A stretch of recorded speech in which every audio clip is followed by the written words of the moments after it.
They had an actual headline. So once pathetic. again, mainstream media as accurate as Arch Manning. Oh my God. All right. Brutal. Let's go. Brutal. So they have no one trying to guide this ship. So who is actually calling the shots? It's all the nut jobs, the influencers in that party who are just, listen, I'm on TikTok and I'm going to say I think Trump's dead. The All of a sudden, inmates are running the asylum. that's the thing. Yeah. They know they're going to be disappointed by it. They know they're going to be wrong, but they're so addicted to the depression that is their lives that every week they get hyped up on a new thing to disappoint.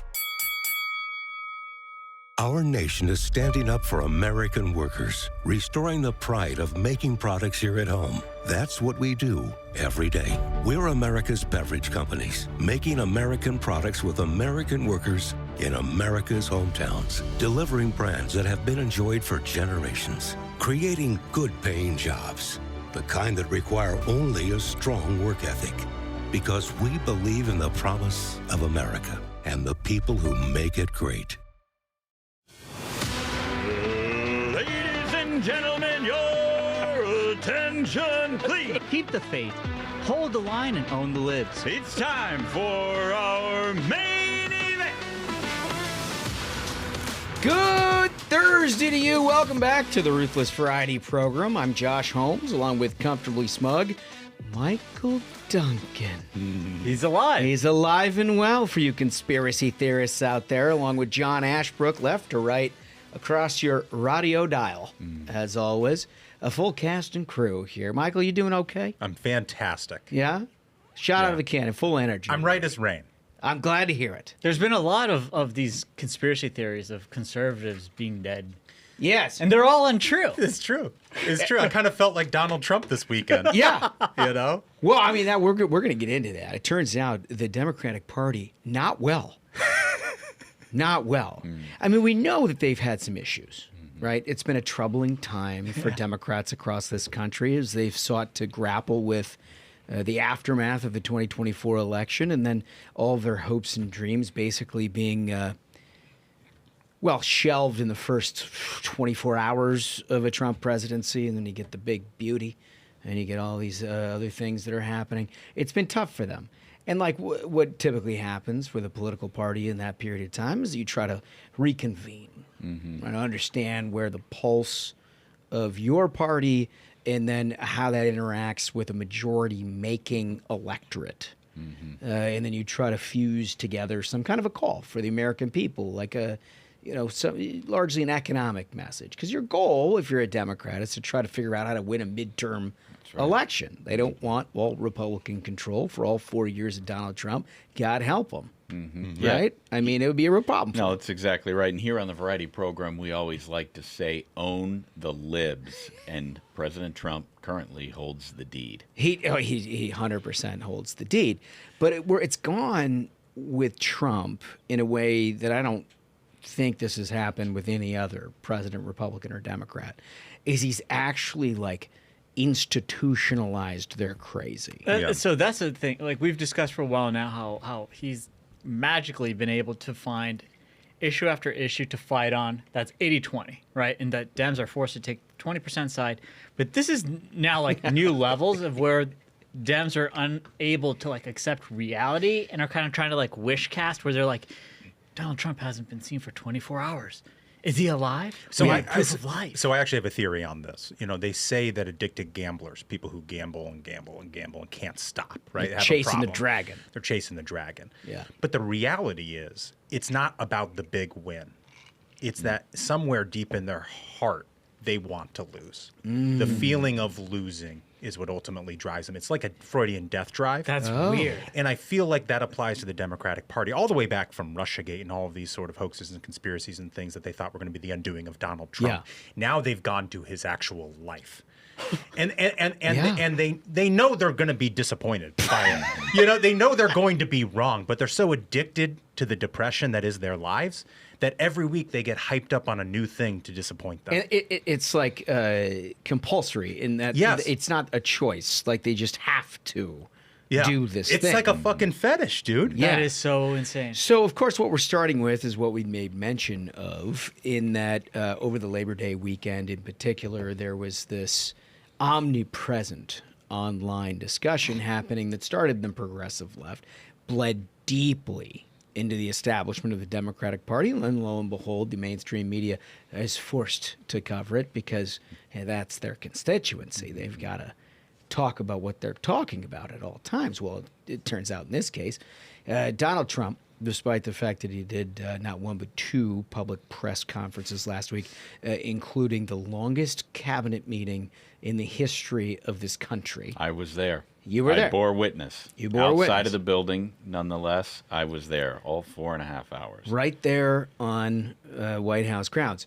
So after the longest cabinet meeting in history, all of which was open press. And might I add, after it was over, he started playing music. Oh, yeah. Yeah. DJ Trump. TJ Trump. So there's 4 days there over the Labor Day weekend where he didn't have a publicly scheduled event. Oh, my gosh. I mean, as a recollection, in the first 48 hours of the Donald Trump presidency, he answered more press questions than Joe Biden did in all 4 years. Well, and in then his Kamala first term. Harris didn't do an interview for like the first month of her Yeah, campaign. and then when she did, they immediately regretted You know, that's the hilarious. Yeah. And we talked about this a little bit earlier this morning, Holmes, because, you know, this weekend, I didn't spend a lot of time online. Yeah. You know, I had more drugs in my system than a billionaire in a K-hole. And so I was trying. Amazing. Holy cow. I was trying to limit. Also, sort of a Colts blast, which is a little bit of a cell phone. Yeah, it's whatever. Okay. But it's called Ruthless. You know, I was trying to limit my intake. You know, I was Yeah. trying to relax all weekend. I was maybe on Twitter, like outside of like watching sports, maybe on Twitter like once or twice Sure. a day just to check in. But it was omnipresent. It was ubiquitous. Yeah. Every liberal in the world and every sort of liberal adjacent reporter was talking about, oh, Donald Trump, I don't know where he is. They're like, maybe he's dead. And they're like taking pictures of his hands and stuff. Yeah. And they're like, we heard that he died. Like somehow between a 3.5 hour cabinet meeting Yeah. where he's answering every question from every media outlet in the English speaking world and some not in the English speaking world, from that to Labor Day, like he had somehow suffered this vanishing act. But so this is the thing is this shows so many things that we've already been discussing about how rudderless the Democrat ship is because they have no Yes. leadership. There is zero leadership in that party. You've got Chuck Schumer, who's terrified of the grassroots, that they're going to come and kill him. So he's basically just like a spaghetti noodle. Whatever's happening. He doesn't try to grab the reins or take control. Hakeem Jeffries, same story. He's got zero control in that party. He's scared to both endorse and not endorse Zoran Mamdani. Yeah. Where he's like, no comment, no questions. Yep. So they have no one trying to guide this ship. So who is actually calling the shots? It's all the nut jobs, the influencers Yeah. in that party who are just, listen, I'm on TikTok and I'm going to say I think Trump's dead. The all of a inmates, sudden, are running the asylum. that's the thing. Yeah. It's There's strange. no control over there. So now, and then for that to now be upstream of the mainstream media, where you're Yes. seeing mainstream journals being like, is there any truth to this story that Trump is dead? Like, We're just you're- asking you're- questions. Yeah, like, Yeah. what is happening in this country? I just wonder what like our girl Caroline Levitt was dealing with in the Oh press my God. office, Can't because imagine. you have mainstream outlets that are like, people are asking questions. People are saying, and that's my favorite clickbait is like online people express concern that President Trump may be deceased. And then they go and they ask a question to the White House press office that they're supposed to take seriously at some level. I'm sure her inbox was inundated, but there was a great little vignette, in my view, of how this press office and this White House work, and that Donald Trump was enjoying his weekend. He was playing golf. It was a Labor Day weekend, right? I mean, the guy took no time off in August, zero. I mean, he was like hosting world leaders on the reg. He was doing these cabinet things and all the this only stuff. folks in D.C. who are working in August were Trump and us. That's it. Yeah, I feel like that's right. But at the end of the day, the guy takes 3-4 days to just sort of like reinvigorate himself. And then they're getting all of this. And Ducey, I think, asks him about it at the press briefing that he did on Tuesday, was it? And he's like, yeah, what, do you have any response to the online rumor mill that you were dead. And he's basically like, what? He has no idea. Which to me was the most satisfying Yep. like codification that Levitt and Taylor Budovich and the crew that run the White House press office are just so rock solid Yep. than anything. In that I'm sure they had They know how to serve their principle. Exactly. But they didn't give a shit. They didn't even tell them about it. They're not going to respond to that stupid shit, and they're not going to tell them. Like, they don't care what's trending in the fever swamps of the left, even to the point where you had, like, the Axioses of the world have to write it up because of what was happening. I was like, wow, that's fantastic. Yeah. It was really good stuff. He had no, this was the first time he heard of it, about it. And Politico had a headline on this. They had an actual headline. So once pathetic. again, mainstream media as accurate as Arch Manning. Oh my God. All right. Brutal. Let's go. Brutal. We're starting hot. So anyway, if you're not aware of this online, everybody, the left started speculating that he was dead. And it started as like a nice little encapsulation of the mental health of the left. And then it bled into like a darker Yep. component of it. And we're going to get into all of that. But like, here's clip one, for example. This is Colbert, right? This is the show that's canceled because it is off the left-hand side of the map. It was supposed to be, and always was, a show that was made for the mainstream American, not particularly political one way or another. It's supposed to be funny, a way to unwind after a long, hard day's work. And it's losing, what, like 40 mil a year? It's an insane number. They became so psychotic that the only people that listened to it or watched it were left-wing lunatics. And they're like, no, that's not the case. We have a very mainstream audience. Check out clip one.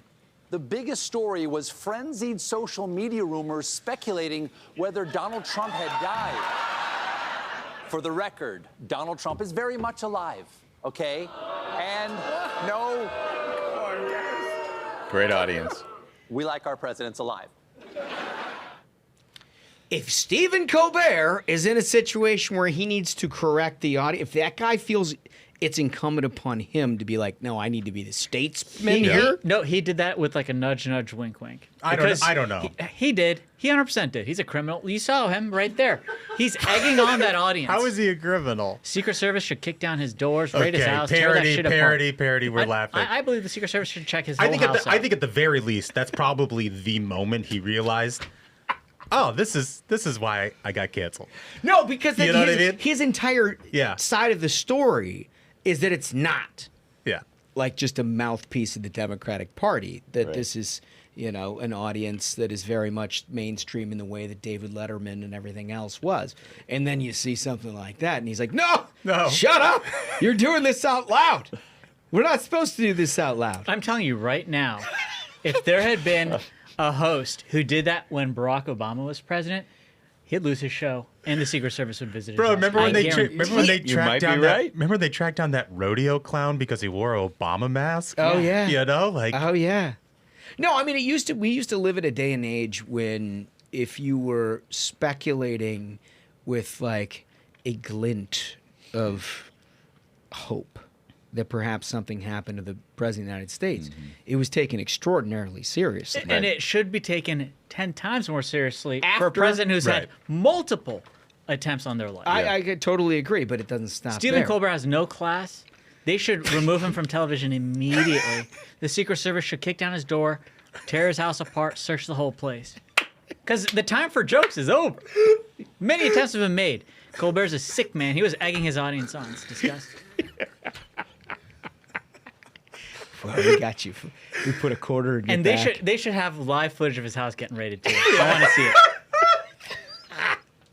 All right, so, but part of the contention that we've had, if you listen to Ruthless for the last, like, 8 months, is that this stuff that used to be confined to a very small sliver of an online progressive universe, the likes of which people are, like, sweatpantsed, that are, like, you know, laying in mom and dad's basement, and they're, like, crazy individuals that you would not bring out during a family reunion, right? You'd hide them at some point.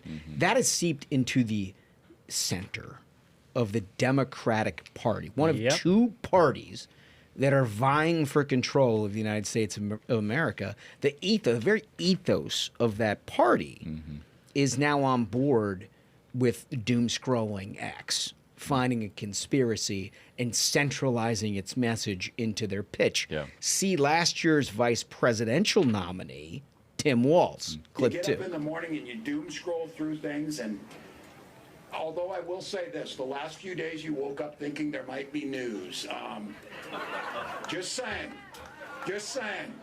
There will be news sometime, just so you know. What? There will be news.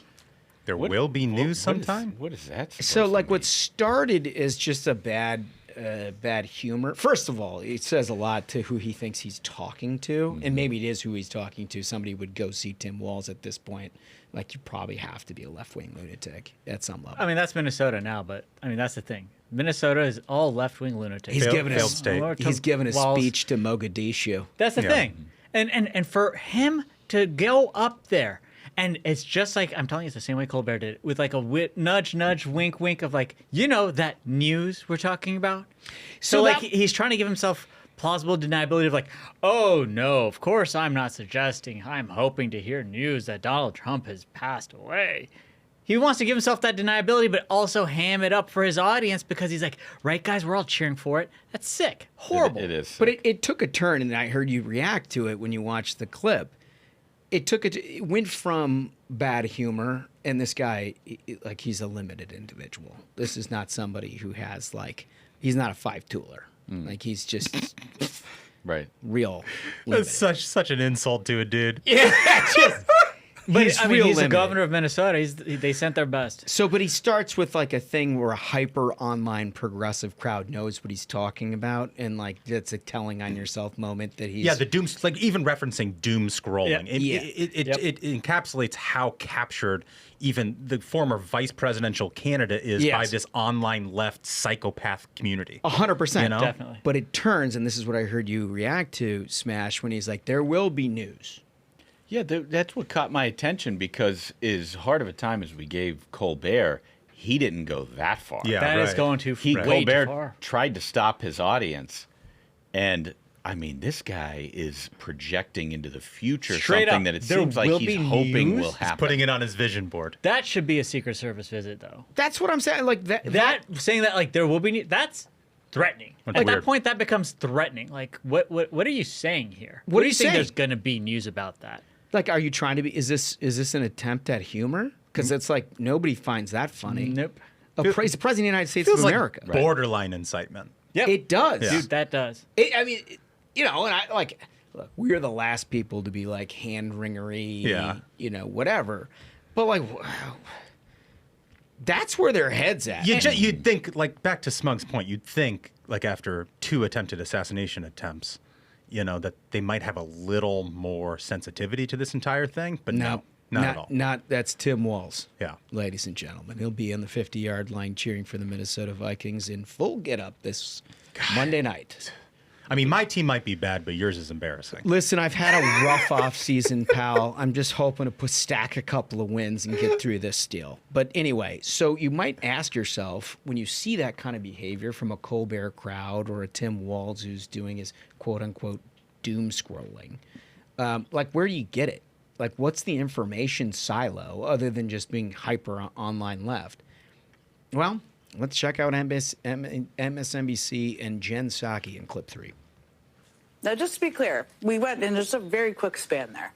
We went from Trump saying he hadn't heard about the rumors of his death to Trump saying he did hear about them from reports, to then back to Trump saying he hadn't heard anything about any of it in the span of approximately 60 seconds in the Oval Office today. Really can't make this stuff up sometimes. And look, we may never know why Donald Trump suddenly spent a week hiding entirely from the American public. But you don't actually need baseless online conspiracies to explain why he might not want to show his face in public right now. Come on. That's the thing is, there is such little level of like self-awareness among Dems. I mean, you have to be with essentially the kind of like brain damage system that they've put themselves in. But for Jen Psaki, who worked for Joe Biden, who was, I mean, like, saying he was on life support is charitable. Yeah. The guy couldn't answer a question. Like, when her interviewed him, her was like, I'm real. I feel bad for you, bro. Just say stop and we can put you back in the gurney and wheel you out. It also, I think, speaks to the sort of thin gruel that the progressive media has to take to their audience right now as Donald Trump stacks W after W after W. You know, they're treating this thing like it's Watergate. They're like, when did Donald Trump find out he died and when did he know it? You know? It's true. It's true. And they also have this hilarious... like mainstream media, they've adopted corporate media, right? All the nets and and they all grew up like with a very West Wing view. We talked about it a 100%. Lot. And if we could play the theme, we would, but we're afraid of the copyright. Anyway, the way that she presents that to me is the most comical thing of all. She's like, it's like, you know, the hard-hitting commentary, you know, where it's like, why isn't he? Just twice in the Oval Office, he did. First of all, he wasn't in the fucking Oval Office. He was in the West Wing, stupid bitch. You know what I mean? Like, I don't know what she... I mean, I understand it sounds pretty harsh, but it's She used to work there. You should know. Yeah, she's a communications professional. She used to be the mouthpiece of the Biden administration. Like, if any person should be able to know this stuff and not be ignorant about it, it's her. And second of all, she literally worked for someone... who, when you saw him in public, that wasn't enough for proof of life. Like this cat was out from the drop. Like every time Joe Biden showed up in public, you were like, "Is it Joe Biden? Like, is that like a remote to the point control where, like, Joe right Biden?" now, you're having every week more and more people who work for Joe Biden saying they either hadn't seen him alive in over a year, or they're taking the fifth when asked like. Did you ever see anything about him that made you think he was close to death? They're like, I played the fifth. Bro, I got to be real. I can't say this shit. You could do an entire Oscars awards of Democrats who work for Joe Biden feigning outrage over Donald Trump's health. It's amazing. Like the ability for them to straight face that they are concerned about this. Well, I think what makes it, and I'll wrap my commentary up with this. I think what makes it so aggravating from my standpoint, why I get like Psaki in particular just really gets my goat, is I know Jen Psaki. Like I used to do TV with Jen Psaki. She's actually a pretty smart lady. And she's like not. No. I'm dead serious. She's a pretty smart lady. She's funny. She gets the joke. Like she understands politics. She understands all of that. And the willful ignorance in which she pursued her job in the Biden administration was troubling. Much worse, in my estimation, is in a post-career where you have to pretend. I mean, where's the leadership? You have to pretend as though the absolute fever swamps of the left that are driving the message of today's Democratic Party have like some sort of insight. Like you need to do a full segment on your show echoing back pure insanity. That's nuts. How is it that Democrats are drawn into these contrasts over and over and over again? The contrast between Joe Biden, who was dead for 4 years, and Donald Trump, who goes 24 hours a day, 7 days a week. Everybody knows that. And then Democrats who are like, no, men should be able to play girls' sports. And Republicans are like, no, I don't think that's such a good idea. And then on crime, Democrats are like, no, the criminals, the murderers, they're the ones who matter. And Republicans are like, well, wait a minute, what about the victims? Why don't we stop crime? How is it that time after time after time, Democrats are drawn into the absolute unexplainable position of every conversation? It's the addicted gambler. They're addicted to losing. I think you might be right about that. Well, anyway, when we come back, we've got so much more, including crime, which there is some beclowning here. There's plenty of yucks to be had. Wait till you see what we have. We got a great guest in Senator Eric Schmitt, who's here. Great new senator from the state of Missouri. You've heard him here a couple of times. He's one of our absolute favorites. Just a terrific guy, and he's going to be with us. We're going to play a game, and we're going to have a lot more yucks right after this. America's demand for energy is rising rapidly, and at a time when American families can least afford an energy shortage. But for decades, critical energy projects have been blocked, limiting our access to reliable, affordable American energy and putting America's energy dominance at risk. The solution is obvious. Overhaul the broken energy permitting process. Make it faster and simpler. Innovation, a strong workforce, abundant oil and gas. We have it all right here in the USA. Let's put America first and political agendas last. We can power our own country, create thousands of good-paying American jobs, and unleash American energy to be bigger and better than ever before. Because when America builds, America wins. Read API's plan to secure America's future at permittingreformnow.org. Paid for by the American Petroleum Institute. Okay, welcome back to the Ruthless Friday program. Crime and punishment is something that the Trump administration has taken a great sense of obligation over. I found, personally, an awful lot of just enthusiasm behind clip 4 here. Mind up on Chicago, though?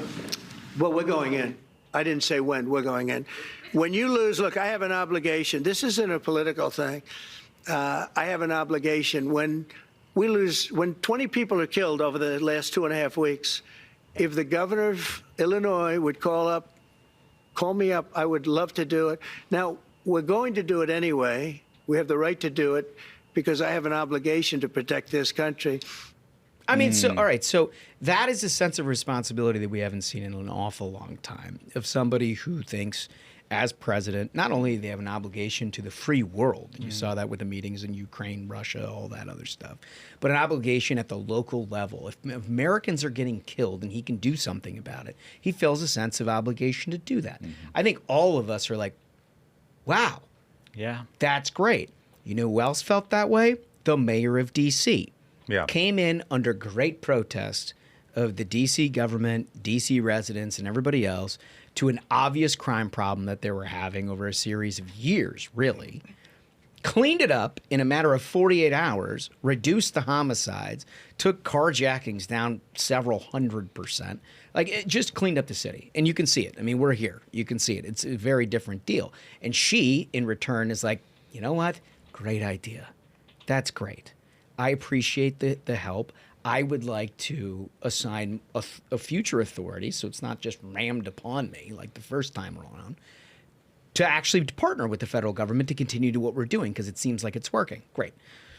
So how does, like, Chicago, for example, react to this? Let's see the mayor of Chicago. This guy is really something special. Clip 5. We will never be able to end gun violence in Chicago as long as the president continues to allow tens of thousands of guns to be trafficked into our state and our city. The vast majority of guns do not come from Chicago. They are not made in Cook County. They are not bought in the state of Illinois. These guns come from red states. Chicago will continue to have a violence problem as long as red states continue to have a gun problem. Shootings will continue as long as this presidential administration continues to put politics over people. That's incredible. Goodness, dude. It's like he's so close to getting it. He's so close to getting when he was like, well, Chicago's a gun-free zone. So, like, I don't know why. The problem has to be the guns, but we're in a gun-free zone. So close. He just can't quite snap that thing closed. It's like almost like criminals don't care about laws. He's like, oh, guns aren't manufactured in Cook County. That's an insane That's an take. insane take. That's an insane take. Oh, they're not? I mean, imagine being a human being breathing air in the same world that we live in. And you're like, well, he's right about that. If they were manufactured in Cook County, well, his whole argument would have flown out the window. But if it's not manufactured in the homes of Cabrini Green in the projects, well, then I have no explanation as to how it could be used for violence. Perhaps it's the behavior. He's like, you see, we have no manufacturing jobs left in Chicago because of these unions. He ran them out of here. Yeah, right. If they were making Smith & Wesson in Cook County, you might not have the kind of... What an idiot. But it's just incredible of the amount of, again, you go back to the Jen Psaki thing, the willfully obtuse blocking of reality, that the sky is not blue, that all these things are reality. But this is where this guy's at. So, all right, so let's go to the governor of his state. This one. Oh, I love this. This is my absolute favorite. This Jabba the Hutt cat. I'm ready to go in. Let's go to clip 6. You're going to hear people, especially this past weekend, 54 shot, 7 dead. Yeah. They're going to say the city's not safe. Would you ask your friends to ride the L after midnight or after, 9 o'clock at night even to come down to the city from O'Hare? Look, big cities have crime. There's no doubt about it. But let's just pay attention to what President Trump is doing. He's overlooking red states that have much higher crime rates. Much higher. Yeah. So here's the thing. So straight up, what you just saw happen is he says, she's like, there were 57 shootings. The governor's like, well, listen, here's the thing. Big cities have crime. Let's look at what Trump is doing. He straight up just conceded the fact that we're going to have crime. There's nothing that can be done about it. It's like he's playing hard pivot on our show. It's insane. And normally that would be like the death knell for a politician's career. If they straight up said there's nothing I can do about it, you just got to accept the fact that there's crime. But here's why Pritzker, his career's not over. That's why you're seeing this tubby, talentless dude just waddling along. It's because his last name's Pritzker. His family's got so much money. They bought out all the political machine in the state of Illinois. They put money in the hands of all the left-wing think tanks and politicians and organizations and organized labor in the state of Illinois. They bought a talentless son like Pritzker that seat. And that's why he has zero talent. He has no reason to look at people are getting murdered and shot nonstop under his watch. If he had any dignity whatsoever, he would resign because he's a clear failure. But this is the thing. He's a billionaire fail son. His family's got so much money. They keep his fat ass in that seat that he doesn't deserve. Trump has shown Washington, D.C. had 5 times the murder rate of any other capital on earth. We're talking about you could go to Angola and you have less of a chance of getting murdered than you did in D.C. And that changed like that. He's like, now let's look at what Trump did. Let's look at what Trump did. You walk around in D.C. now, you are safe. You don't have these drugged out zombies out on the street that are going to assault you, and you don't have gang members driving around doing drive-bys, nonstop carjacking people. He should be ashamed of himself. He should be ashamed of himself, but he can't feel ashamed. He should. So maybe this is an unpopular take, but I don't care. I disagree with President Trump. He shouldn't go into Chicago.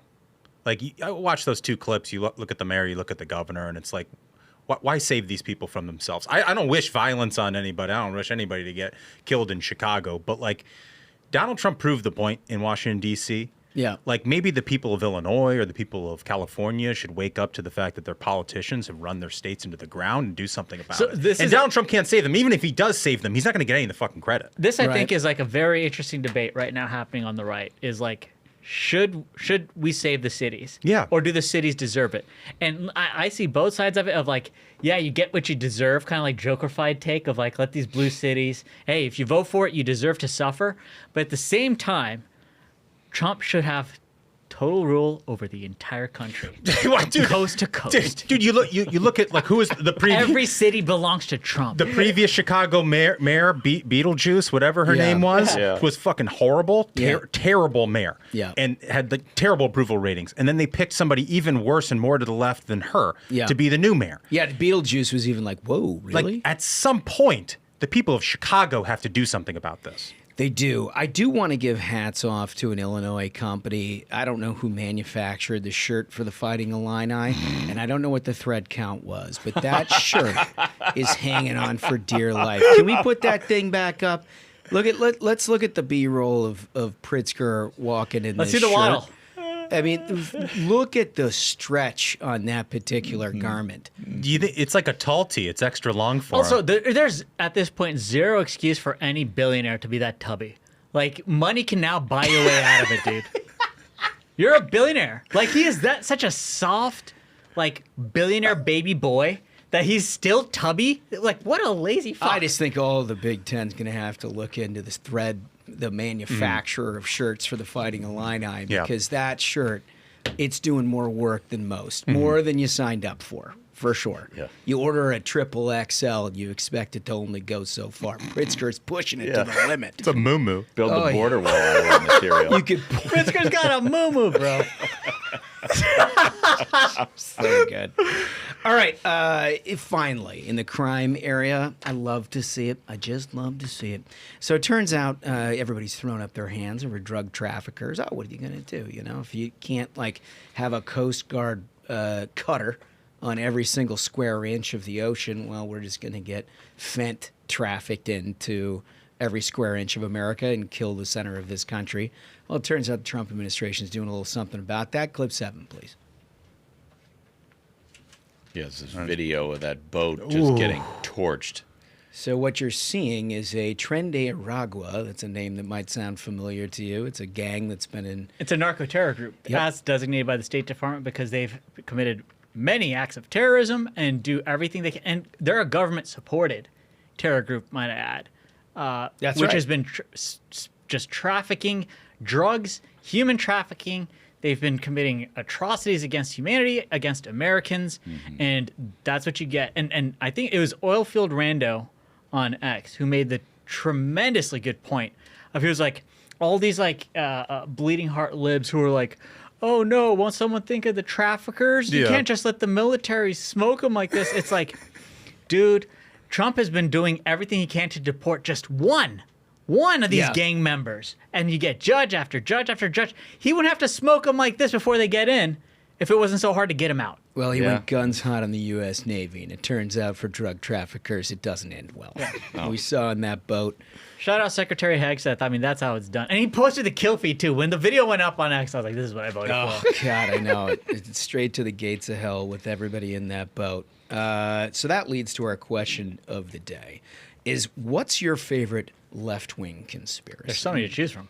Right? I mean, for one, we heard the mayor of Chicago say that the crime in inner cities is a red state issue. Incredible. You heard the death of Trump. You heard that, all of the various deportation, immigration conspiracies that they've come up with, that like Maryland Man and all of those other things. I mean, there is no end to it. But I know there's probably some that missed our radar that we haven't talked about, but you probably are aware of them. When you like and subscribe to the Ruthless Variety program and comment away on the question of the day, we read them all, and we get back to you in the very next episode. So urge you to go ahead and leave your answers to that. And when we come back, we're going to be playing some games, and we're going to be answering your question of the day from Tuesday's episode, which is a substantive episode. Good question. Every once in a while, we have to show you not only do we laugh at stuff, but we kind of know what we're talking about. We're smart. Smart? I didn't help, though. No, you were tending to your wounds, old man. Right after this. Only 58% of Americans today say they're proud to be American.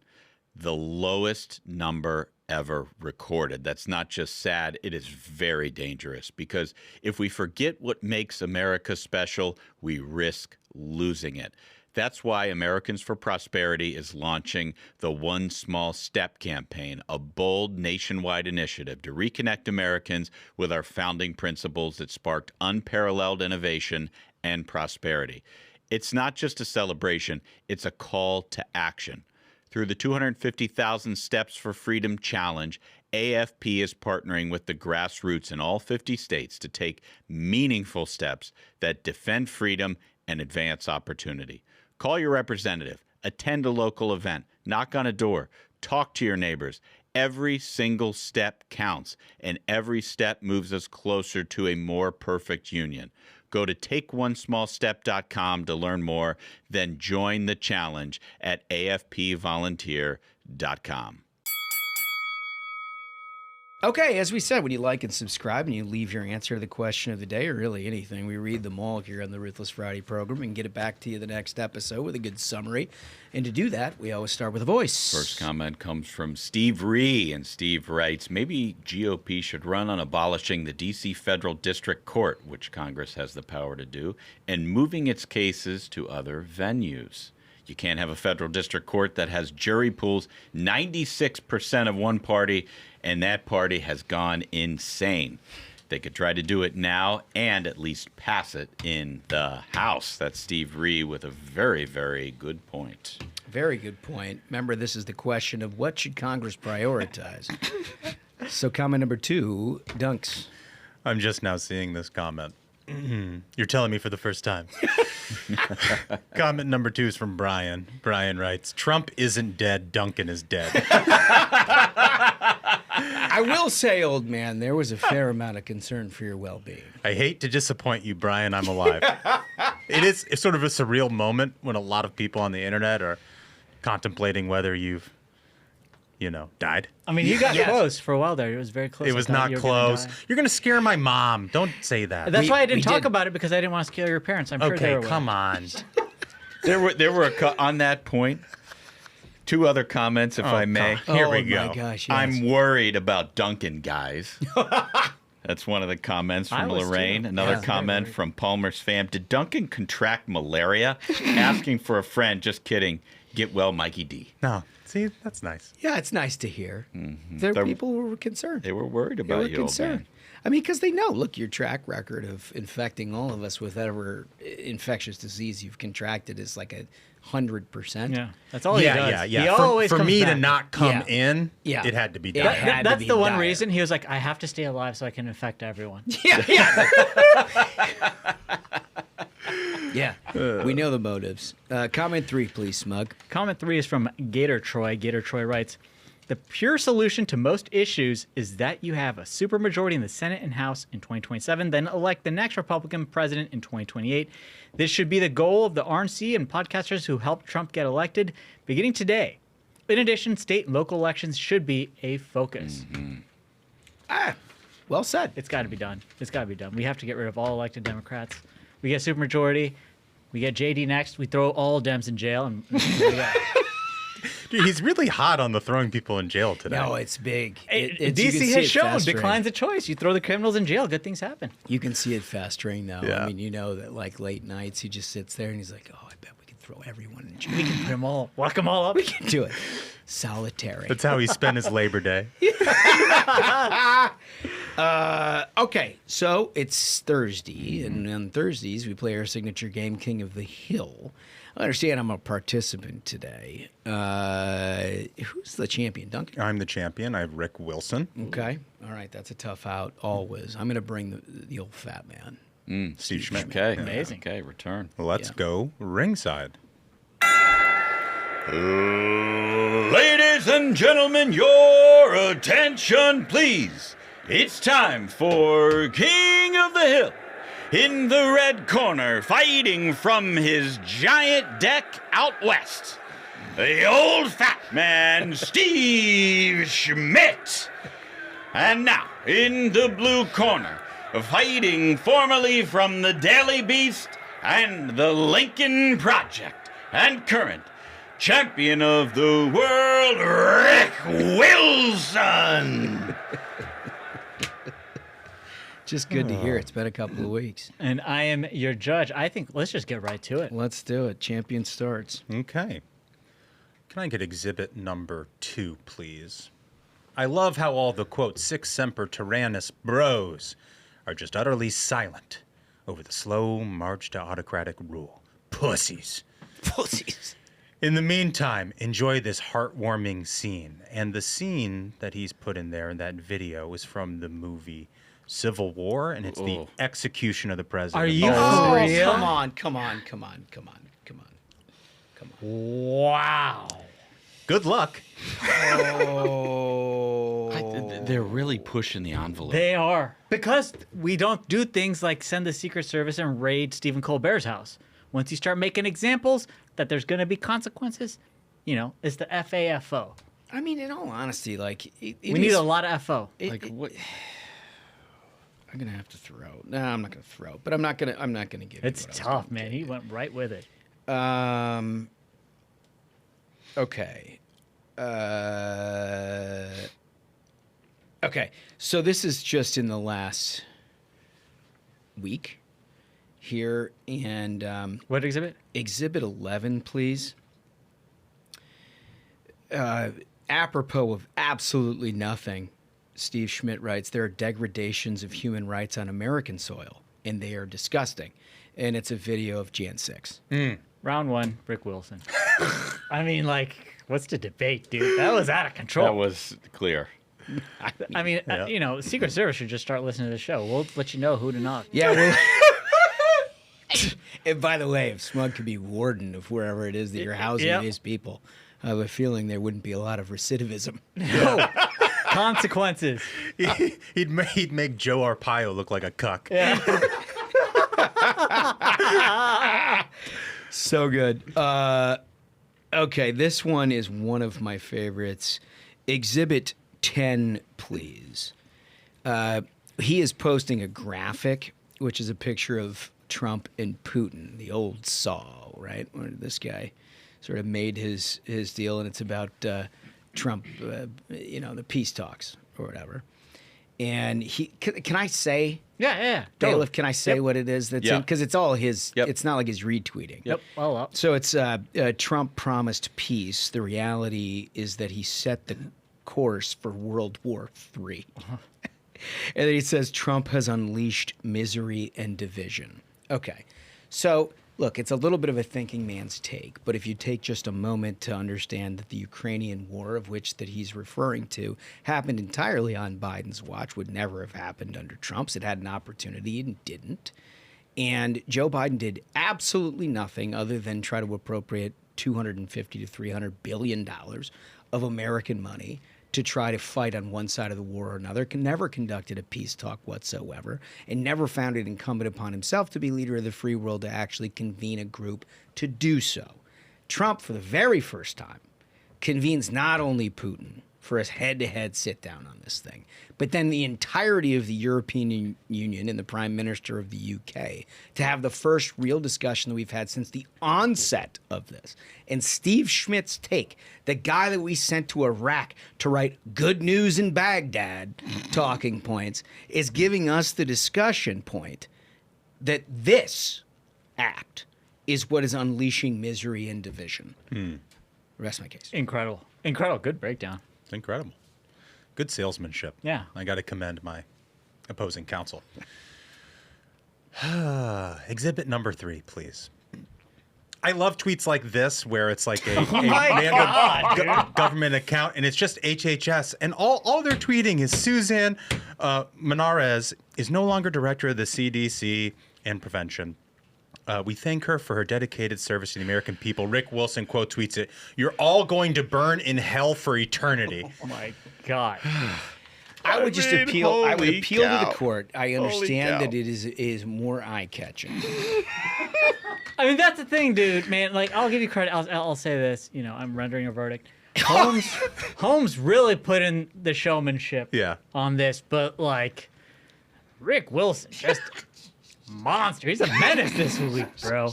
That's a 2-round knockout. Champion. He's a menace. Reign of Terror continues. Let's go. Fair enough. The slide continues. That is incredible. Yeah, I'm sorry. That is nothing. I mean, the guy's trying to get the Secret Service to kick his house down. Like, you win the prize. Yeah, I can't. There's nothing I can do about that. That's unbelievable. For eternity. Yeah. That's it. They have a disagreement over vaccine policy. Yeah. That's like the funniest thing of all time. Anyway, all right, so a couple of things of variety, if you guys don't mind. Yeah. Have you seen the video from the Chuck E. Cheese guy? I heard about it. I haven't seen it. Oh, my God, this is so good. Clip 8. It's going to be him in the mouse. Oh, boy. Oh, my God. Chucky's a little bit busy, man. Chucky, come with me, Chucky. Come on. Come with Chucky. Chucky, stop resisting. Wait, he's getting arrested? They're arresting the guy in the suit? Let it go. The kid's running. Cause a scene here, sir. I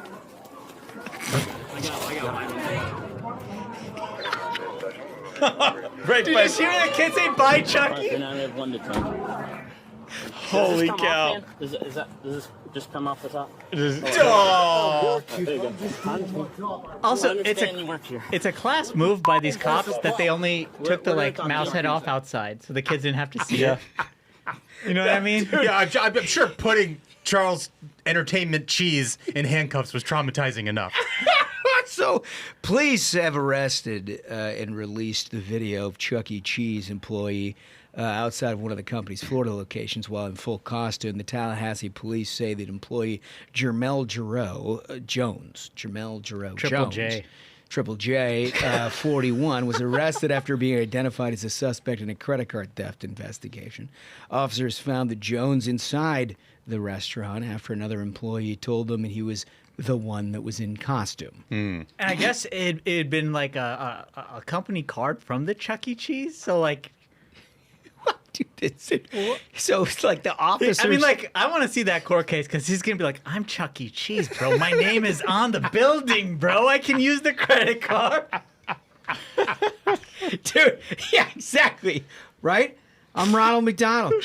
So it's just tickets and tokens. It's not real money. The officers said that they intended to handcuff Jones outside of the restaurant, but he resisted, as we saw in that video, at which point the officers had to handcuff him inside.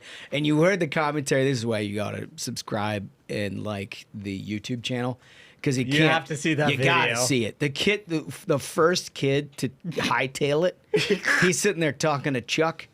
And then the cops come up and they're like, "Hey, you, whatever," and he kind of like pulls away. That's a smart kid, man. And the cop slaps the silver bracelet on him. The kid's like, "I'm out of here." That's a smart kid. And then one kid is like, "See ya, Chucky." And I like the parent ushering the kids away. Yeah, look at this kid. Get away from the felon. There he goes.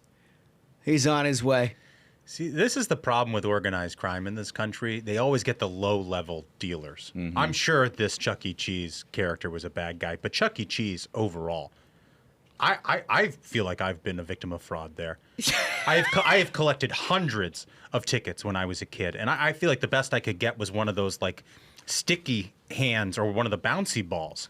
That's a skill issue, bro. I used to clean up there. It's a skill issue? I used to crush it, bro. No, racket. Chucky's got to do this because I cleaned him out. That's a skill issue, bro. Can we also point out that Chucky ball maniac, dude. Chuck E. Cheese must be falling on hard times, because I remember when I was a kid, Chuck E. Cheese was like a standalone place, and it was like you went in and it felt like you were transported into like this awesome place. This is like in a strip mall with floor-to-ceiling windows. Strip malls. That's Tallahassee, dude. There is nothing nice in Tallahassee. Oh. I mean, I gotta say, it's a tough town. What? Beat up. It is. Anyone who's been there, you know. Why are we hating on Tallahassee? It's just beat up, bro. Hey, Florida State beat Alabama. I mean, yeah, they got that, like, finally something to cheer for there. It's been a minute. Just jumps ugly on Tallahassee. It's a tough town. I like Tallahassee. Oh, man. It's the state capital. Okay, well, let's get to our interview, who has nothing to do with Tallahassee whatsoever, or Chuck E. Cheese for that matter, but he is a formidable gentleman in his own right, Senator Eric Schmitt. Well, our next guest is one of our absolute favorites here on the Ruthless Variety program. I think he's been on 3 times. This is the 3rd time that he's been on this show. Comes at a very good time. Congress is coming back. He's written a new book, which we're going to talk about. Senator Eric Schmitt, how are you, sir? I'm great. It's great to be back with the fellas. You spent, I would imagine, a few weeks back with your constituents in the great state of Missouri. Yeah. The show me state. I got around, and you look good. You look thanks. Like you got a smile on your face. Well, you know, we haven't been in Congress like in session, for a few weeks, so I look like a normal human being. I'm sure, like if you talk to me in 3 weeks, I'll look haggard and depressed. But no, it was great. It was great. Did the state fair. Got by Mizzou, talked to Coach Drinkwitz. I got a little SEC preview. Oh yeah, over there. That Bo Prabula looks good. That quarterback. Yeah. Well, they were going to have this competition, and then Sam Horn got hurt. So, but he looked good in the first game. Did you eat anything interesting at the state fair? I always do the kind of I'm out of here meal is the deep fried Oreos. Nice. But I've discovered on a 95-degree day in Missouri, you don't want to have those at the beginning of the fair. It's like I'm leaving. This is like I'm gonna get it, but no, I'll get there, and there's usually a great concert. You get around and see all the ag folks. That's great. Eat all the food and do all the things, and stop by the Budweiser tent in the evening and have a little fun. So, yeah, exactly. That's great. Well, in the midst of all of that, you managed to release a book that, in my view, is like perfect timing. Yeah. Right? I mean, we're dealing literally today with new court rulings on whether we can send National Guard to protect the people of California. We've got tariff rulings. The Trump administration has run into the court problem.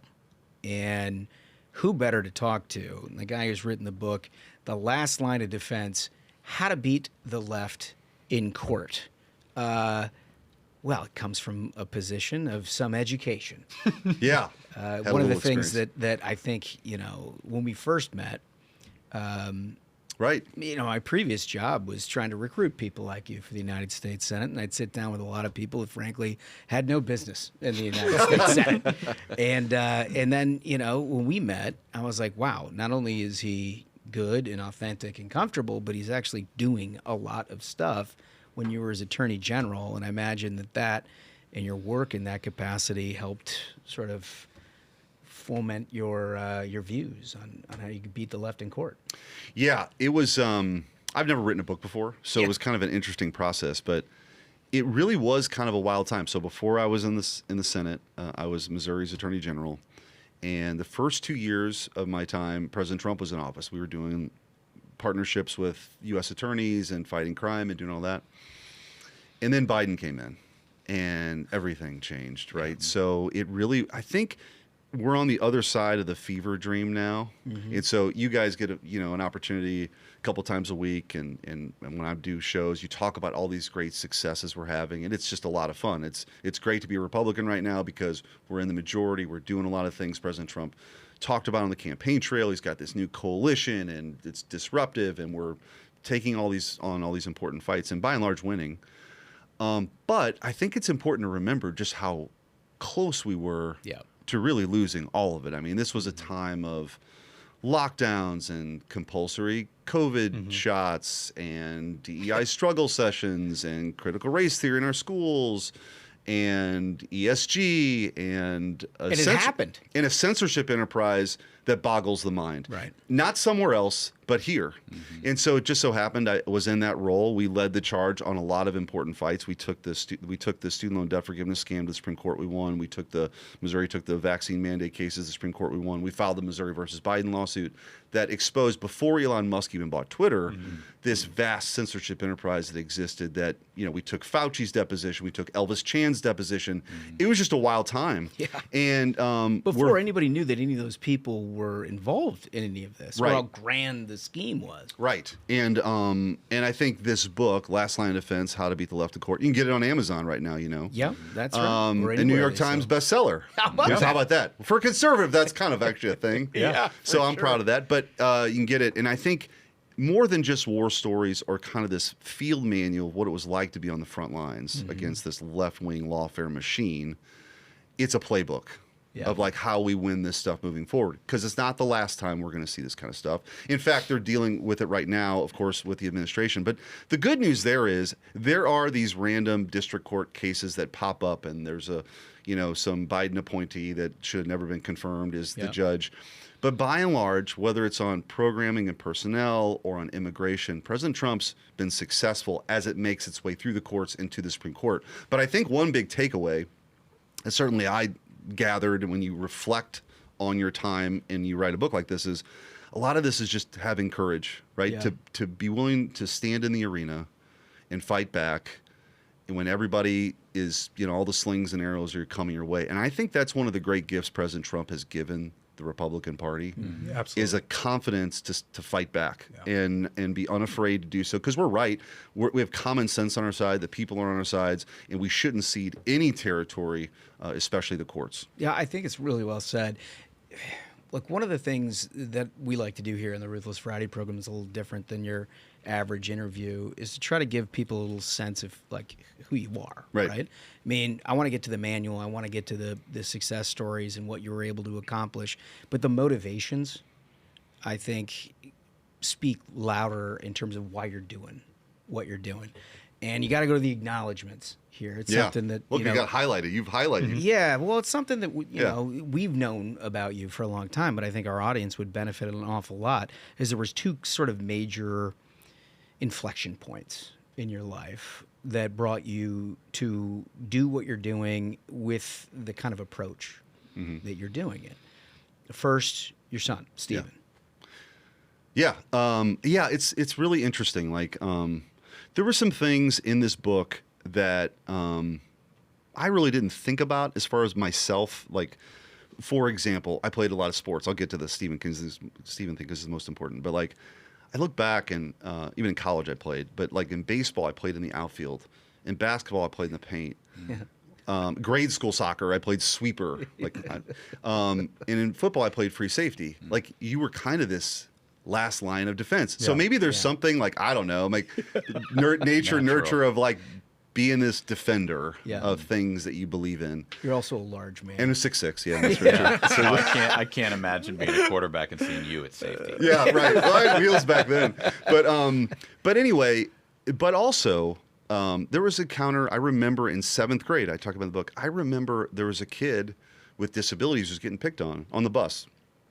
And something kind of stirred, and there were clearly like 3 or 4 other dudes, and just stood up and like, this is not going to happen. Yeah. And wasn't afraid of the confrontation that growing up where I grew up sometimes could get physical in the neighborhood I grew up in. But it really kind of shamed him with my words. But I remember going home and telling my dad, and he was absolutely, you don't let anybody ever. Great work. Yeah. Pick on somebody who has, challenges that are no fault of their own. Little did I know that Stephen, my son, would find his way into our lives. And I think God, there's a reason for that. And so my origin story of getting into politics really started with Stephen. Stephen was born with a rare genetic condition. Stephen just turned 21. He is on the autism spectrum. He has something called tuberous sclerosis, where he's tubers that form on different organs, including his brain, which has really affected his development. And also, he has seizures every day, nearly every day, including when he was really young, a 4-hour seizure that all I could do is sort of hold his hand and pray. And I remember seeing this clock, but it had the seconds too. That the minutes, the hours, the minutes and the seconds tick away before they could try a new med to make it stop. And they got to the last one before they're going to have to do some coma, and it worked, but we almost lost them. Oh, man. So we're in the ICU, and when you go through all that, I was a first-time parent, you kind of go through this discernment process of what do you want to do. And so for me, it was, I want to do more than what I was doing, and so I ran for office. Yeah. And that, to this day, Stephen's really kind of the touchstone for me, like what's really important. And so all the things that, happen here in the swamp and all those things, it gives things to me a proper perspective, right? Because the best part of any of my days are when I get to, when Stephen gives me the big smile and the big hug and hanging out with him this weekend. That's just like the most important stuff in life. I mean, So it was a catalytic event for me. Yeah, totally. But I wanted to cover that because I think, look, for people who know you or know just enough about you and what it is that you're doing, not everybody knows the depth of that, right? Because you're a good-humored guy, always fun to talk to, you know a lot about topics, but nobody really knows sort of the inner motivation of how you've come to this. And that's a really important, unique inflection point. The second one was what you saw with the COVID situation. Yeah, it, for whatever reason, when COVID... I think the first few months, nobody really knew what was going down. But then what I saw as this thing went on was just people who had just a little bit of power, aggregated more of it, used it in ways that were just sort of unimaginable. Yeah. And really an insight into the left of what they would really do if they had more and more power. Because you had, these county executives and public health officials who were telling you could live your life or not. And forcing kids, 5-year-olds, to wear masks all day long when, quite literally, they were twice as likely to die of a dog attack than COVID. Yet they were destroying their lives. And if you said anything, you were going to be, ostracized and othered and all these sorts of things that they wanted to do to people. And so I just decided that this was antithetical to what I thought it was, what America was supposed to be, which is you could live your life and you could make your own decisions. And if you wanted to wear 6 masks on your face outside while jogging, God bless you. It's the United States of America, but you shouldn't be telling everybody else that's how they have to live their lives in perpetuity, like forever, like it was never going to end. So we had the vaccine mandate case. I didn't think a truck driver who was just trying to feed his family should be forced to take the shot or lose his job, right? So we won that at the Supreme Court. But then we also, at a local level in Missouri, we sued like 50-plus school districts for their mask mandates. And that kitchen was pretty hot when we did it. Like, I bet. It happened to be, we didn't plan it this way, the peak day of Omicron, like in early January. Oh, yeah. And we filed all these lawsuits with parents, I might add, who were co-plaintiffs. But I remember being interviewed by like reporters in their, like local reporters, in their cars with masks on a Zoom, because they weren't allowed in the studio yet. And they're like, why are you trying to kill the kids, you know? And it's like, that's not what this thing is. But it really was, I tell people, I don't think power necessarily corrupts, but I do think it reveals. So you can tell a lot about somebody when they get a position and what they do with it. And COVID was just like the worst case scenario. So yeah, I think that was an inflection point. And to this day, back home at the grocery store, the most frequent comment I get is usually from a mom come up and saying, "Hey, thanks for fighting for our kids." Cool. Because a lot of people felt the same way, but they weren't really in a position, or people didn't want to lose their jobs, or they want, there were a lot of reasons why. But for me, it just was a time where I felt like I needed to do something. Yeah, you were ostracized in the school line if you said anything at that point. Well, honestly, Holmes, when we had opened up a portal, like we saw. One of the things we talk about in The Last Line of Defense, How to Be the Left in Court, you can get on Amazon right now, is we saw what they were doing in Michigan, or what Tim Walz, Mr. Jazz Hands himself, was doing in Minnesota with opening up these sort of tip lines, basically to throw people in jail. Yeah. So we turned it on its head. We said, we're opening up a tip line, but not to oppress your rights. But if you see that kind of oppression, let us know, the Attorney General's office, and we're going to do something about it. So we were getting like email after email, thousands of emails from parents who would say things like, look, you had your lawsuit, my kid doesn't wear a mask, the school wants them to wear a mask. So to punish the kid, they would make the kid eat lunch by himself in the middle of a stage in the gym to isolate him, to like. And then, kids were and then we did it on CRT. Kids were being forced to do, engage in privilege walks. I mean, this is Missouri. Yeah, right. Right? But these left-wing lunatics got their claws into the education cabal, and this was what you had to talk about in training sessions. So anyway, that's all in here. And I just thought it was a story worth telling, because we can't forget about that stuff. Exactly. There's a lot of things to do now, and the wind is at our back. But we can't forget about how abusive that system was. You had so much success as the AG of Missouri, and you've had so much success early on as a senator. And obviously, I think Holmes mentioned it a little bit ago, these district courts are doing overtime to try to stop President Trump from little things that he is trying. Well, I guess I shouldn't say little things, but big things like trying to stop crime in California, trying to deport violent, illegal criminals who are here. And I just wonder, you walk through so much success, and there's a pathway that you basically lay out that the current administration and the current leaders can follow to try to defeat some of these low-level courts. I wonder if you could talk a little bit about that. Yeah, I mean, one of the things, I don't reveal private conversations with the president, but I get to play golf with him. I play well enough to get invited back. But quick pace, though, right? Yeah, you're playing fast. Okay, all right. Playing fast. And the carts move a little quicker than your average golf cart. You go right to your ball, and I hit.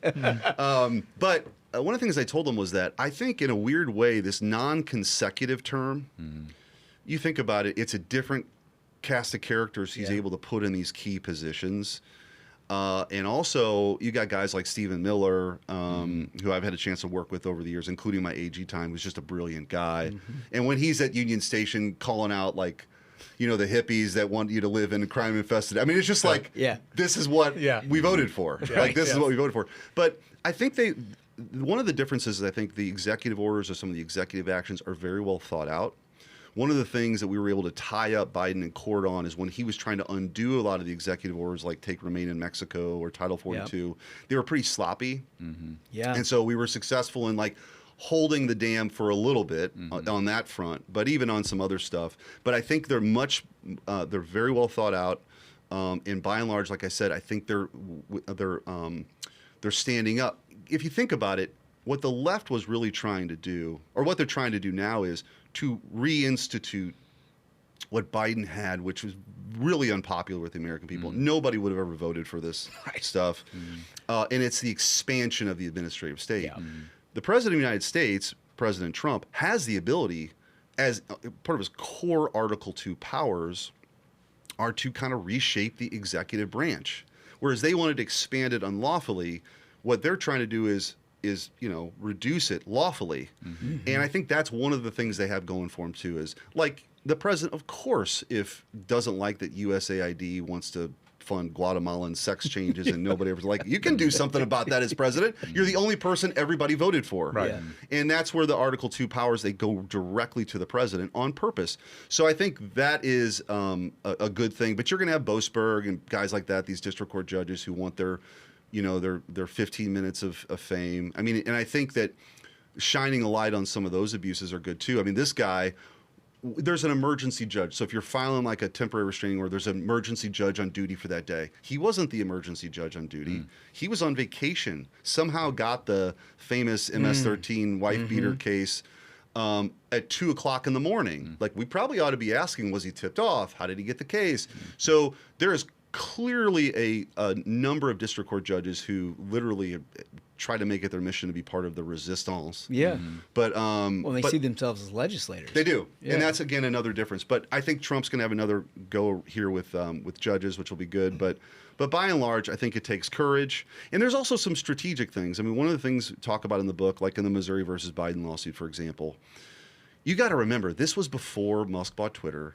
Yeah. But we were seeing things, and by the way, my Solicitor General was a guy by the name of John Sauer, who's now the Solicitor General of the United States. Yeah. So Missouri is coming. Like, Yeah. we're here. Yeah. Set The some show groundwork. state. That's right. And the first 4 district court judges Trump appointed all worked in my AG office, and they're coming, they're part in St. Louis now. So there's helps on the way, and Missouri's doing their part. But anyway, we would see Jen Psaki at the podium saying, "Oh, we're flagging this stuff for Facebook," and then they floated this with Mary Poppins, the disinformation governance board. Yeah. And Mary Poppins. So good. The supercalifragilistic gal. But and I remember talking to my team, like, there is something here. Like, this is just not, there's more to this than just.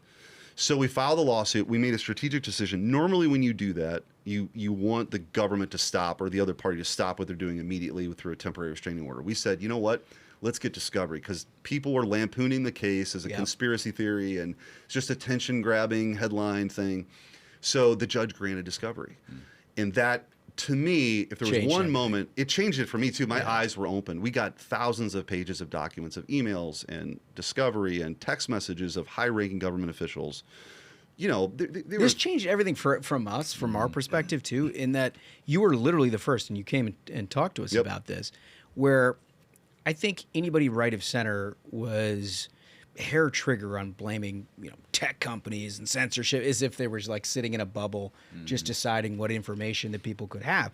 And what we didn't know until you started this case in the discovery process was somebody who held their future in their hand. And at the same time, you got the spokesperson for the president saying, like, if there was antitrust issues, I don't know, maybe we'll look into it. So it's basically like a nice house. It'd be a shame if something would happen to it.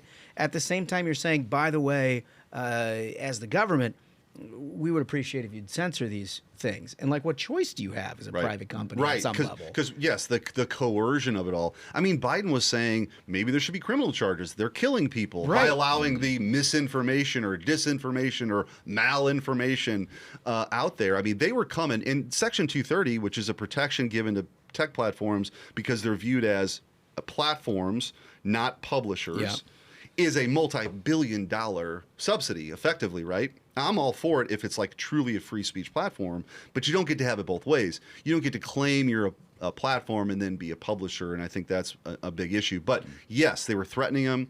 And Rob Flaherty's was the deputy communications director, and there's messages going back and forth saying this is individually flagging people. And this is a big talking to a high-level executive saying, at the highest levels of the White House, this is of concern. Take it down. And it's like berating these guys. Insane. And then you had like wild. the CDC. We took a deposition from somebody at the CDC. They had words and phrases that like were prepackaged for them to make sure if somebody says this, they're throttled or deplatformed. They were hiring out to Stanford and University of Washington to do the same. Like everybody, you're supposed to know that the government can't do it, but they shouldn't be able to outsource it either, which is exactly what was happening. And not for nothing, but they were also censoring scientists. Yes. Like actual scientists. Well, one of the great ironies now, Jay Bhattacharya, who was one of the plaintiffs in the case, actually, is now the director of NIH, was one of these guys that Fauci tried to destroy this guy because he had he was so bold as to say that natural immunity was still a thing. That was his crime. He was like, you know what? Maybe the natural immunity still works. And he's like, and then you'd pull up a clip of Fauci literally saying the same thing 10 years ago, and it was like it never happened. Right. Well, and I think for if you get the book now, but you can. But the deposition of Fauci was just fascinating. It was just like, so Jeff Landry, who was my counterpart in Louisiana, who's now the governor of Louisiana, he talks like this. He's all Schmitt. Thick accent. And shot a gator. By the way, he has a gator hunt every year. It is awesome. You've done it? Yeah. Shot a gator and turned it into boots with a Missouri seal on it, warning me for my swearing in. So Landry's a great guy, but he had, which is great, he had out on the table when Fauci walked in the book, The Real Anthony Fauci, written by RFK Jr. Like it was like, I thought it was hilarious. I don't think Fauci thought it was very funny. But when you get a guy in a room like that who's used to just kind of ducking and dodging for a full day, you learn a lot. And he would go from this like, I am the science, to I don't remember anything, and especially as it related to like the lab leak theory. I mean, he was very protective of this because, basically the government of the United States said we don't want to do gain of function research because maybe like creating like this super virus that could kill half the world just to find a vaccine that we might use for it someday isn't such a great idea. There's some danger. Like, but so then he's kind of like working through NGOs, and it happens that, be born in the Wuhan lab, Institute of Virology, right? Like, maybe one of the few funny things Jon Stewart said in the last decade was like, I don't know, maybe it wasn't a penguin mating with a bat. It was in this lab. So it's like so obvious. But he sends his deputy over to China. It's in the deposition. They fall in love with this lockdown strategy and immediately starts to undermine President Trump. And then, of course, the left sees that they have this alternative figure who becomes almost like this saint. I mean, they had Fauci candles. Oh, yeah. It's really weird. Yeah, that whole era was weird. They had Robert Mueller candles, too. Yeah. Just crazy stuff. I mean, we've all known that to the left, government is a substitute for God. Little did we know that Fauci was like some sort of patron saint or whoever was in the mix. But it goes back to your whole point you had earlier, which is sort of like the whole Rahm Emanuel point of like never let a good crisis go to waste. And we saw in COVID how far they would take the control that they could have if they had a magic wand. They would do it, and they'd lock us down forever. Yeah, and you couldn't. I mean, it's just you couldn't see a loved one dying in a hospital. Remember they were putting those rubber gloves with like hot water. You could touch it and pretend it was grandma dying. Like, and if you said anything, like you were a menace. So it was wild. It was wild. But look, it's not the last time. I mean, it could be a climate emergency. It could be Trump's the emergency. I mean, look what they were willing to do with the Russia hoax, if you play that out over a number of years, because they told us that Trump was a threat to democracy, they were willing to literally bulldoze democracy. And a little wind at their political back and their political fortunes change what they're willing to do, which is why this book is so important. Two quick current event questions. You're coming back, obviously, a real mess in the Democrats have created, both on the nominations front and on this government shutdown. I think our universal opinion that Chuck Schumer believes that in order to stay minority leader of the United States Senate, he needs to shut the government down because of his experience last March. Is that your takeaway? I don't know. I think actually what shut down Schumer may not realize, or what he's going to come to the conclusion of, what happens if he does shut the government? What does President Trump and Russ vote do then? Yeah. The wall gets 10 feet higher? I'd love to find out. You know what? So, and I think you're right, though. His calculus is now he's getting an AOC primary at home, maybe. I'm not sure Chuck Schumer runs again. Yeah. I don't know. Yeah. But the calculus is different. But it will very clearly, the fact that we're trying to move appropriations bills, and Republicans are pretty unified on that, he is very squarely going to be blamed for it. Yeah. That's a different dynamic because, Yeah, I was very here my first 2 years. I was told that, Chuck Schumer, that a government shutdown was the worst thing that could possibly happen in the history of the world. So is he really going to be the guy now? It's also an annual So tradition. it'll be interesting, but I don't know. I think that it'll happen. I think that that there'll be 10 Democrats that decide that maybe You don't want to mortgage all of their futures. Yeah, I mean, but you're going to have plenty of Senate Democrats kicking and screaming and looking for attention to be the chief resistor. And on the noms front, clearly it's been a problem. Yeah. A lot of talk about whether rules are going to change here to try to do the bare minimum that Democrats just refuse to do in terms of confirming this administration. Yeah, I'm part of a working group actually of senators that are looking at what are the options for us now, because I think we should do something. You can't allow this has never happened, and I know a lot of people talk about how things are unprecedented all the time.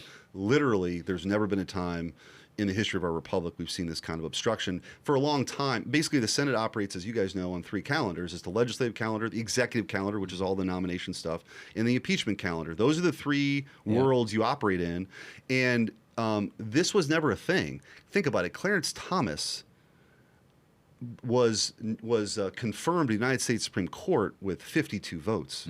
So there wasn't a 60-vote threshold because they didn't filibuster that on the executive calendar. Now they filibuster like the ambassador to Uruguay, which we've not had a roll call vote on in 50 years for that person. So like they're clearly just in this mode of they're like in a death spiral. They don't have a message. They don't have a messenger. I don't think they've hit rock bottom yet. But if that's the game that they want to play, Senate Republicans going to do something. There about are some that? rule changes. Yeah, I think that why would you have a 2-hour rule after the why not 10 minutes? But I think there's some things that we're going to move forward on to get the Senate back to a place it's always been, which is able to function on nominations. Yeah, So- that's great. Well, listen, the last line of defense: how to beat the left in court. You got to go get it. You can get it on Amazon. You can't anywhere you buy your books. Or anywhere you can buy your books. New York Times bestseller. Senator Eric Schmitt, thanks for joining us. Great to be with you guys. All right, great interview.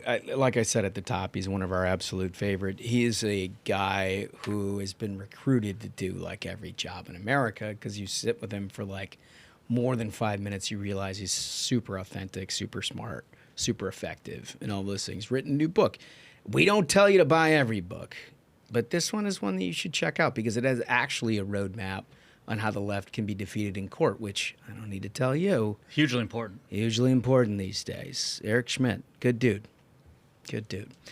So with that, fellas, listen, like and subscribe to the YouTube channel. Check out a little bit of merch. We're going to have some. We're testing. You're sewing. Yeah. And we're testing some more gear. We've got a fall line coming out for you. It'll be out there soon. I mean, look at the vest that Ashbrook has. Yeah, look at that. That's one of the test items. Even I haven't gotten one of Nope, those yet. I got it because I bought Duncan a brand new thimble. And as a thanks for the thimble, he gave me this vest. That's exactly what happened. You have crochet needles coming your way soon, old man. Appreciate that. With that, fellas, I think we did it.